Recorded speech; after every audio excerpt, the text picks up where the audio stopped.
Welcome back to the channel, welcome to another video. I'm currently on the metro and I'm on my way to meet Ollie. Today we're going to experience a digital exhibition, and it's an exhibition that's being put on by the Palace Museum and Tencent. Now, Palace Museum is part of the Forbidden City in Beijing. So yeah, let's go find Ollie and get to the exhibition.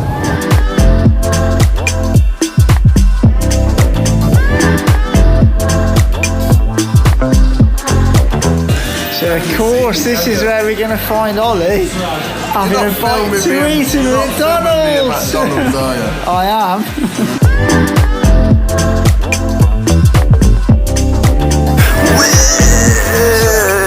Bish bash bosh. We've arrived.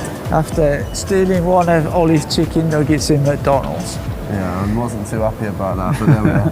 Anyway, we've arrived at the first exhibit, which is called a naked eye 3D. Do you know why it's called a naked eye 3D? Why is that?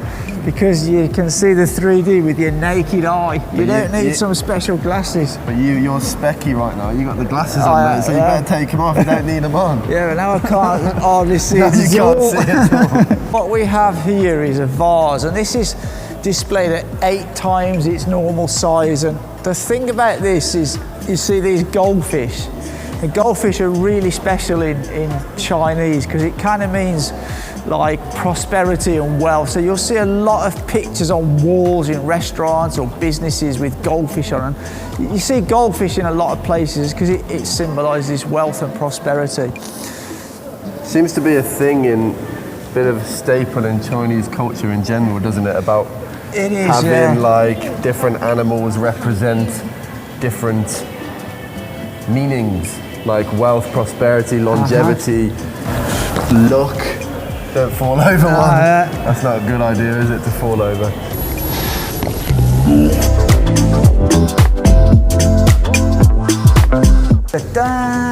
Oh man. Oh man, you know what this reminds me of? When I was about 4 years old, they had this like telescope thing I put to my eye and I turned the end. I know what you're on about, yeah. It's, what's it called? It does look like kaleidoscope. You shake it, you'd have the beads in the end, you'd make all patterns. That's right, yeah. When I touch these, this pattern changes, look. Oh yeah. Oh.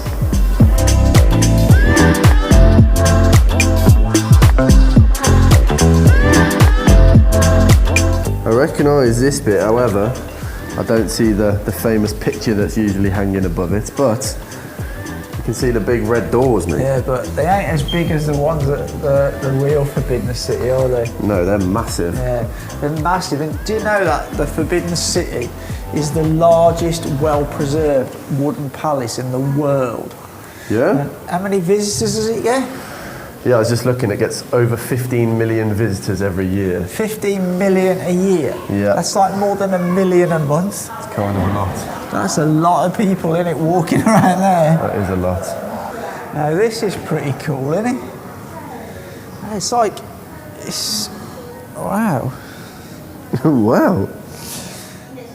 Like, have you noticed when I'm like walking on them, they're all opening up? That's kind of what they've tried to do with this place, isn't it? Make it kind of interactive. Yeah, it's pretty good though, isn't it? It's like, they've created it's kind of very peaceful. It's pretty cool, man. Yeah, you could have a bit of a meditation session in here. What you've got here are bats and peaches, and they're both sort of famous things within Chinese culture. You often see these two things together. One of the things that I think is good about these kinds of places is that if you don't have the opportunity to go to the Forbidden City in Beijing, maybe you've never traveled to China, or maybe you just are Chinese and you live in Shenzhen and you can't get to Beijing, this allows it to be seen all over the world, right? Yeah, absolutely. You know, the digitalization of all the patterns and artifacts and things just allows them to be seen pretty much anywhere where you've got an internet connection. Right, I'm pretty sure this would have taken a hell of a lot of expertise and time and effort and money to bring to people, you know. Absolutely. Technical support's done by Tencent, which, got to remember, like one of the biggest tech companies probably in the world, never mind just China. Tencent are the ones who did WeChat, right? Correct. So this has got to be probably the biggest bowl I've ever seen. Can't imagine how many Cocoa Pops or Weetabix you'd fit in there, man. Oh my word. That'd be a big breakfast, wouldn't it? That would be a big breakfast. But this is really cool. It's like they've not only got it all projected on the floor, they've got it projected on the bowl and all the walls. There must be about 50 projectors in each room. Yeah, it's so cool. But it's seamless, isn't it? You wouldn't know it's coming from... It's really good. You wouldn't know it's coming from more than one. You wouldn't. It's so good how it's done. This has like lots of different changing patterns. So yeah, this is the cranes and the lotus flowers. Is it lotus flowers? Yeah. Yeah, lotus flowers. And then you'll get other ones you'll see in a minute. And these all represent different things. I find it kind of nuts that like these kinds of things are not able to be done by many people around the world anymore, are they? And these were done thousands of years ago, some of these were. That's what I mean, and like probably more people were able to do it back then than now. Yeah, the skills being lost, isn't it? You know? The skills have been lost, yeah. That's why it's important to put them into digital form, so they're never going to be... Never lost. Lost, yeah. So all around the exhibition you'll see these QR codes. If you scan these, basically you get more information about the exhibit in the exhibition. But not only that, WeChat has mini programs, so pretty much all sightseeing things around China, and you can like book tickets, find out more information, find out more about the things within the exhibit. So that's all on WeChat, that is. I do think Chinese people tend to have a passion for their own country's history a lot more than maybe some other countries. I can speak for the UK, for example, but here it's kind of it's a big deal, and they're very passionate about the length of their country's history. Since coming to China, I actually really would like to learn a bit more about the history of China, because it's got such a long history. Okay, so I've read a bit about this. Yeah? Yeah, this represents the seasons, and what they're trying to do in here, there's many patterns that are used in the sort of windows and doors in Forbidden City, and this is the one that they're using for winter, which is like it's kind of a honeycomby thing. You can see it's snowing, and then this season will be spring. And you can obviously see here they've got this different pattern. You know, all over the buildings in the Forbidden City, all this is done with wood in the like the windows. It's like a little mystery what you're going to go into, isn't it, when you go into each room. Hey up! Wow! Look at this one. Actually, this is a place where in the real Forbidden City you can't actually go. It's closed to the public. Do you know why? Why? Because basically it's made of a special kind of wood, which is very, very difficult to preserve.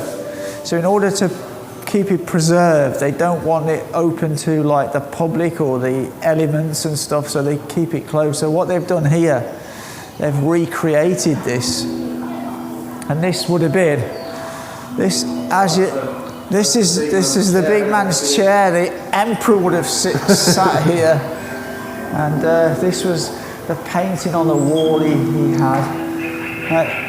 They've really done a good job here with the sound as well. They have like 9 channels of sound.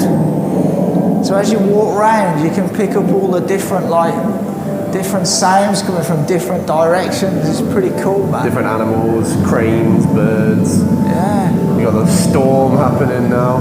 Yeah. I must say, I find these kind of art exhibits, I'm not a big fan of like art. I find walking around art is boring, but when it's like this and it's all kind of interactive and video, I find it way more interesting, because it's like kind of comes to life with all the sound and the video around you. I mean, to do something like this, I think is really cool, man. Here we have 4 windows, and these windows represent the 4 seasons. Window 1 is spring. Window 2 is summer, cranes. Window 3 is autumn. And window 4 is winter. Do you know what these remind me of? Go on. Do you remember a programme on British TV called Play School? Today we're looking through the round window or the arched window. I used to love that. Yeah, you know what I'd love? I'd love something like this to be able to project it on my wall at home. You could, like, when it's a cold day outside, you could put like hot sunshine, and when it's a warm day, you could put snow and winter, and it'd give you that bit of an ambience feeling of different seasons. Just so you know, that's a bit of an ambience feeling. Yeah. And Bosh, there you have it, another tour. Now, I must say I did enjoy that. I thought that was very interesting indeed. And hopefully you did too. If you did, and if you learned something, it would be nice if they dropped the thumbs up, wouldn't it? It would, absolutely. Anyway, we will see you in the next one. For now, As always, take care. Take care.